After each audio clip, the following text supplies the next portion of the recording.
Oi, gente, tudo bem? Meu nome é Fernanda e eu tô na fila para fazer o procedimento da laqueadura tubária. No vídeo anterior, eu falei mais sobre como tá o meu processo, né?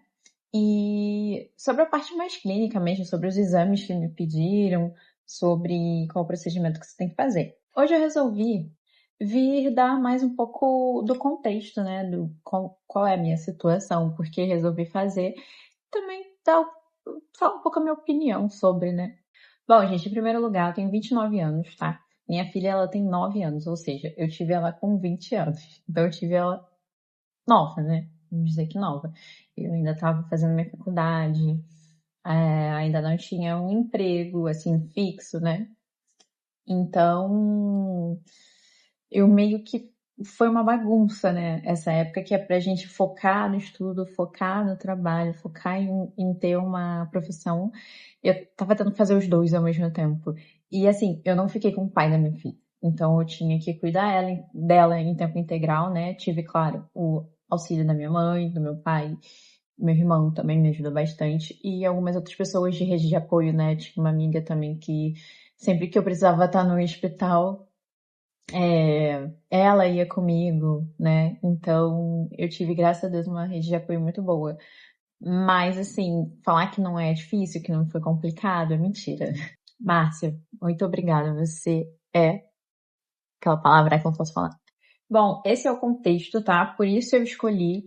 E também tem outros contextos do mundo, enfim, coisas que fazem parte da minha filosofia mesmo, assim, do que eu penso, do que eu acho sobre o mundo, sobre como tá as coisas. Eu não acho justo, assim, colocar mais uma vida no mundo. Em segundo lugar, né, as coisas estão cada vez mais caras no Brasil. Então, cara, criança, quem tem sabe que demanda grana, tá? Pra você, tipo, pensar em encaminhar a criança para uma boa educação, para ter criança quando fica doente, você sabe que é um desespero. Então, se você tem um bom plano de saúde, você fica com a cabeça um pouco mais livre. Aqui, gente, eu não tô falando que é uma regra, tá? Eu sei que tem gente que realmente não consegue. Mas eu priorizo educação, priorizo saúde para minha filha. E se eu tivesse mais um, é óbvio que eu faria isso, né?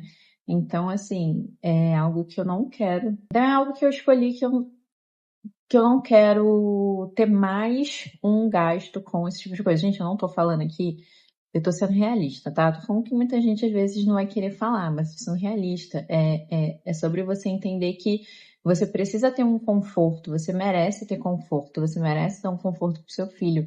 Então, assim, é justo sim que você pense não só na parte emocional, mas pense também na questão financeira, gente. É planejamento, sabe? Gente, em segundo lugar, eu sei que pela lei você não precisa da autorização do seu marido. Isso é ótimo. A gente não precisa ter autorização.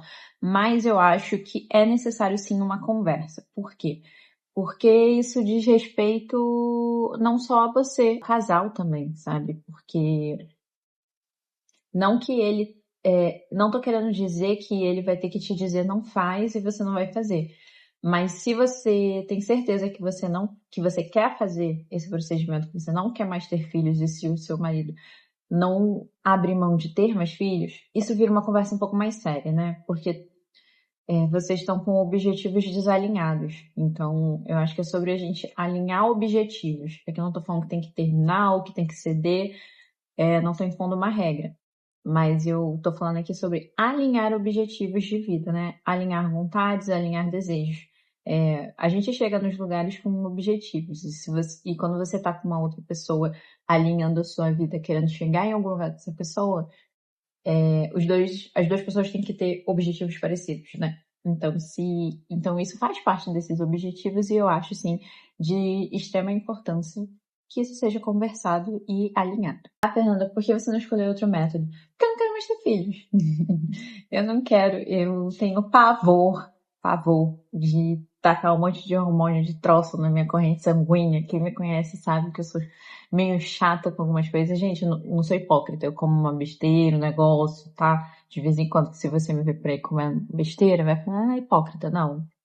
Mas eu evito, né? Então, tipo, questões de processados, Então imagina eu tacar um monte de hormônio na minha corrente sanguínea. Eu não consigo, eu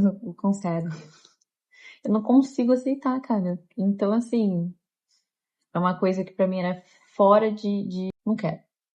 Segundo lugar que eu tenho certeza do que eu quero, tenho certeza da minha escolha, não tenho nenhuma dúvida e é por isso que eu estou fazendo isso. E isso é outro ponto. Tenha certeza. Pense bastante. Se de repente você precisar de 1 ano para pensar, de 2, pense o tempo que você precisar, tá? Não haja por impulso, porque como eu disse no outro vídeo, é quase impossível você reverter esse tipo de procedimento. Então, pensa bem, tá? E também eu presumo que se você está fazendo isso pelo SUS é porque você não teria, talvez, como fazer isso de forma paga. Então imagina depois você ter que pagar para fazer uma reversão disso, né? Porque pelo SUS, que eu saiba, não tem reversão. Então, né, é uma coisa que realmente precisa ser pensada, como eu disse, precisa ser conversada, e você precisa ter muita certeza do que você está fazendo, tá? Isso fala sobre muitas questões, e eu reconheço tudo isso. Então, se eu tô fazendo, eu reconheço e você. Bom, gente, esse era o recado que eu queria passar.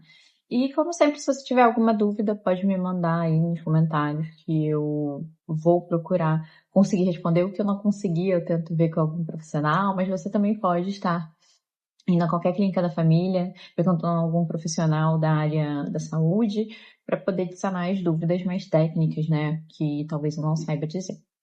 E é isso, gente. Até a próxima. Beijo.